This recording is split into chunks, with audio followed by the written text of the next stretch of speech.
The 100 win over Phoenix. Stephanie White called that a big win. They were outstanding. Mitchell, come on. The former Dallas wing, Natasha Howard. Nobody was looking for this. We think Kelsey Mitchell's going to shoot, but that is the play to make right there.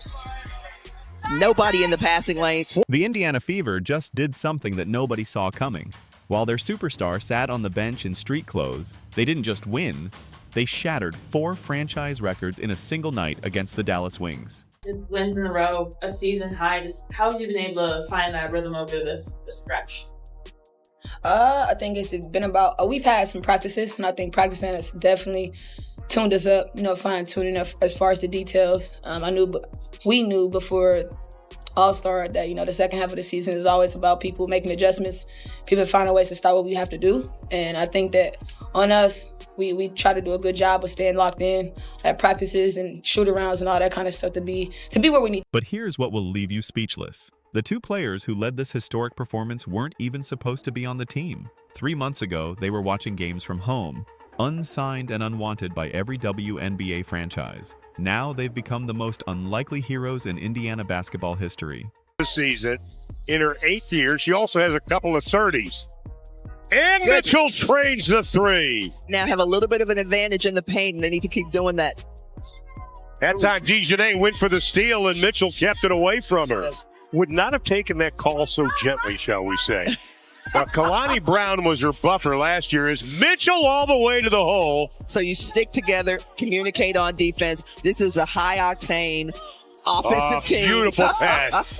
Mitchell was so sure of that. After she passed it, she started running down the other end. Picture this scene at American Airlines Arena on August 1st. Caitlin Clark sits motionless on the sideline, her 6th straight game out with that nagging groin injury. No timeline for her return. The pressure mounting with every missed game. Meanwhile, Paige Bueckers and the Dallas Wings smell blood in the water. They've dropped 8 of their last 10 games and desperately need this win.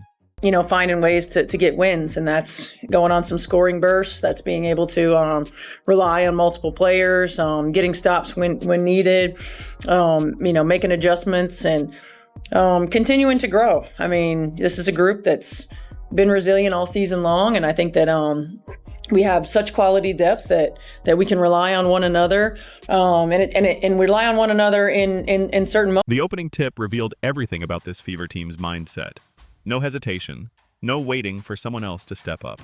Kelsey Mitchell grabbed control immediately, attacking the rim with a fury that said one thing: we don't need saving. She would finish with 23 points on the night, but those numbers don't tell the real story. Yeah, I think the biggest thing with Ari is that she's dependable, and she's dependable not always for production, but she understands the impact that she can make in the game. And she understands how to do it, starting it on the defensive end, pushing pace, dictating tempo, getting to the rim, creating shots for her teammates, all of those things. And she's got an incredible awareness. And so she understands when she's hot, and she understands when somebody else is hot and how to get them the ball. But I've just been really proud to see her confidence grow in our system, and the ownership that she's taking in being that leader on the floor for us. Because while Mitchell was lighting up the scoreboard, something else was happening that would change everything. 2 players nobody wanted were about to make WNBA history. Ari McDonald had been sitting at home just weeks earlier, her phone silent, her career seemingly over. No team wanted her services when the season started. Then on June 25th, the Fever called with a lifeline. A rest-of-season contract after a brief hardship stint. You signed Chloe Bibby to a rest-of-season contract today. Just what impressed you about her on that 7-day and those 2 games she played in? Well, number one, just the way that she fit in right away. She gives us a different look from that forward position with her ability to stretch the floor. And particularly in 2 games where we really needed to create space for AB to go to work inside, she was able to do that for us. She came in and she learned the system right away. It just was such an easy transition, and she's produced. Against Dallas, McDonald didn't just fill in. She dominated. 15 points, 6 assists, running the offense like she'd been there all year. But here's the shocking part. She became only the 3rd player in Fever franchise history to reach 150 points and 50 assists that quickly. The only names ahead of her? Caitlin Clark and Tamika Catchings. That's the company she's keeping now. Then there's Chloe Bibby, another mid-season pickup who wasn't supposed to matter. She knocked down 2 crucial three-pointers that night, but those shots meant more than just points on the board. Bibby had just set a franchise record. She became the first Fever player ever to hit multiple three-pointers in each of her first 3 games with the team. After just 2 appearances, the Fever had seen enough. They signed her for the rest of the season right there. But the record-breaking wasn't done. Not even close.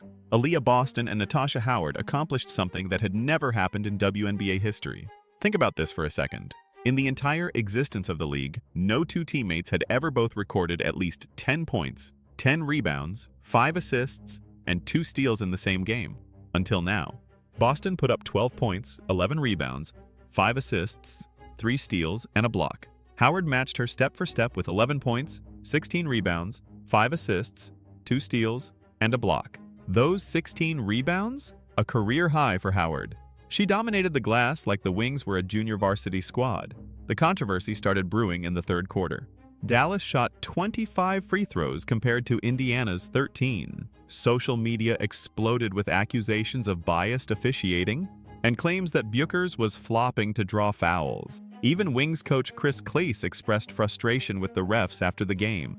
But while everyone argued about the whistles, they missed what was really happening. DJ Carrington, the reigning most improved player, was having an absolute nightmare. 4 points on terrible shooting with 5 turnovers. In the final minute of the third quarter, she dribbled up court and launched a shot so bad that her own fans groaned. Her struggles became the turning point that sealed Dallas's fate. Meanwhile, Kelsey Mitchell was quietly making her own history. Her 23-point performance marked her 13th game this season with 20 or more points. She now leads the entire WNBA in 20-point games after the All-Star break. Not bad for someone who's supposed to be the second option behind Clark. When the final buzzer sounded, 88-78 Indiana, the Fever had done more than just win. They'd proven something that changes everything about how we see this team. They're not Caitlin Clark plus 4 players trying to keep up. They're a legitimate force with depth that nobody anticipated. But the real bombshell came in the locker room after the game. Kelsey Mitchell's comments contained a message that Fever fans had been waiting to hear. When asked about McDonald's impact, Mitchell didn't hold back. "This is our blessing in disguise," she said, her words carrying weight that went beyond simple praise. Here's what she really meant. Earlier this season, the Fever waived Danisha Bonner to make room for these new additions. Mitchell's blessing in disguise comment? That was her way of saying the team got better by letting Bonner go. The chemistry improved, the energy shifted, everything clicked into place. Mitchell went deeper, talking about how McDonald stepped up to fill shoes that not a lot of people expect. She praised the point guard's ability to understand where everyone needs to be, how to get them the ball, when to push the pace, and when to slow things down. This wasn't just filling a roster spot. This was finding the missing piece they didn't know they needed. Coach Stephanie White called it perfectly after the game. "This group has been resilient all season long," she said. "We have such quality depth that we can rely on one another in certain moments." But White knew what everyone was thinking. When Clark comes back to join this transformed roster, the league better watch out. Think about what happens next. You take this team that just broke 4 franchise records without their superstar. You add back the most electrifying rookie in WNBA history. The chemistry they've built, the confidence they've gained, the depth they've discovered. It all gets amplified when Clark returns. The Fever are now 4 games above 500 for the first time since 2015. They did it without their franchise player. They did it with cast-offs and afterthoughts becoming record breakers. They did it by proving that sometimes the best moves are the ones nobody sees coming. This isn't just about one game anymore. This is about a team finding its identity at the perfect time. McDonald running the offense with veteran savvy despite being overlooked by every team. Bibby stretching the floor and setting shooting records in her first week. Boston and Howard becoming the first duo in league history to fill up the stat sheet together. The message to the rest of the WNBA is clear. The Indiana Fever aren't waiting for Caitlin Clark to save them. They're building something special right now, with players who weren't supposed to be there, breaking records that weren't supposed to be broken, winning games they weren't supposed to win. When Clark does return, she's not coming back to the same team she left. She's rejoining a squad that learned how to win without her, that found contributors in the most unlikely places, that discovered they're deeper and tougher than anyone imagined. The best might truly be yet to come for Indiana, and 2025 could be the year everything changes. The question now is simple. Is the rest of the league ready for what the Fever have become?